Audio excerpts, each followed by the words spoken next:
And this is where it starts to get a little bit complicated, because we're both at the same time. We are both the participant and the observer at the same time. So we are both the rider and the horse at the same time. Where when I talk about the ego is the one that is experiencing everything. And normally a lot of people see the ego as a bad thing, that it's not good to be egoistic, and it's not good to be ego, and it's not. And I think it's because some of the qualities that the ego have are very survival based. The purpose of the ego is to find faults and improve. So the purpose of the ego is not, for example, enjoying.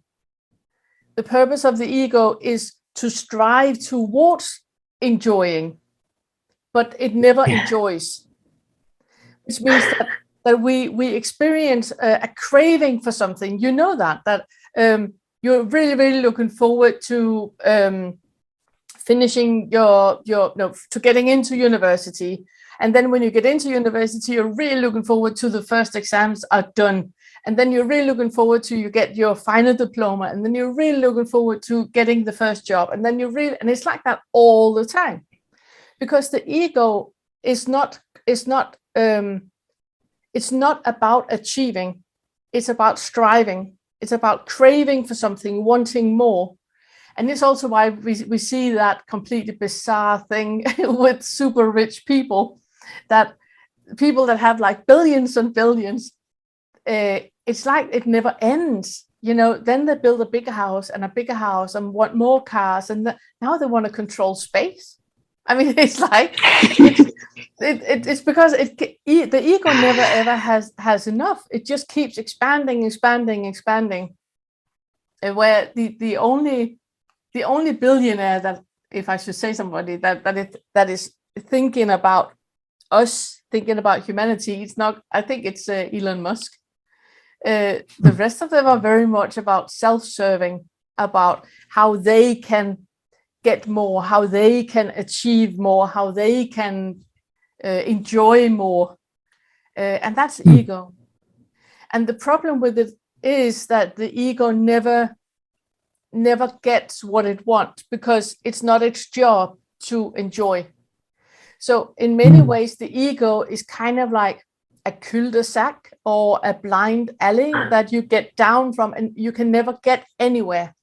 There's no personal development or no insight in that, because it's just craving. It's like a constant addiction and a constant battle about being better, faster, more, higher all the time.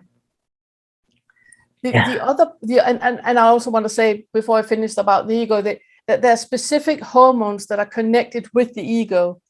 So there's a specific hormonal pattern in people that are motivated by the ego. They have specific hormones that they have too much of, and other hormones that they have too little of, and that creates a very, very specific pattern. The other side of the illusion is the observer, or what I call the authentic. And the authentic is the one that actually enjoys. So when you have achieved something, the observer is the one that can lean back and actually enjoy it. It's very much about altruism, about all of us being okay. It's not enough for only me to be okay. It's about all of us being okay. So the observer is more. It's where it's not only, how can I say it? Where the ego is like a dead end alley or cul-de-sac, where you get down and there's nowhere further to go. Then with the observer, you have gaps that actually makes you be authentic in a way where you have the possibility for the self to completely dissolve. The ego and the authentic is the same. Both of them are part of the illusion. So both of them, it's not better. to be the observer, to be authentic, than to be the ego, because it's part of the same thing. It's part of the illusion. It's a part of the someone believing itself to exist. However, when you're in the authentic, when you're in the observer, then when you don't have an opinion about things, when you don't identify with things, then you don't get annoyed, you don't get angry, you don't get frustrated, you don't get attached to things. Things are allowed to happen the way that they happen, and you're fine with that because you know you can't control it anyway.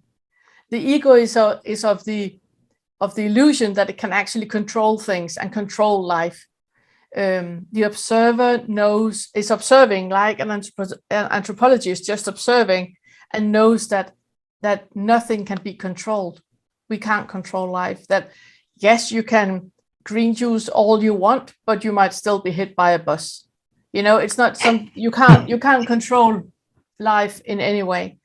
And when you are in the observer, that is okay. So I want to make absolutely sure that everyone knows that when I'm talking about the authentic and the observer, it's not non-self and it's not non-duality. That is beyond that, or besides that, or something else than that. Because the authentic still is still here in the meat suit. The authentic is still identifying as someone. When we talk about non-self, there is no one.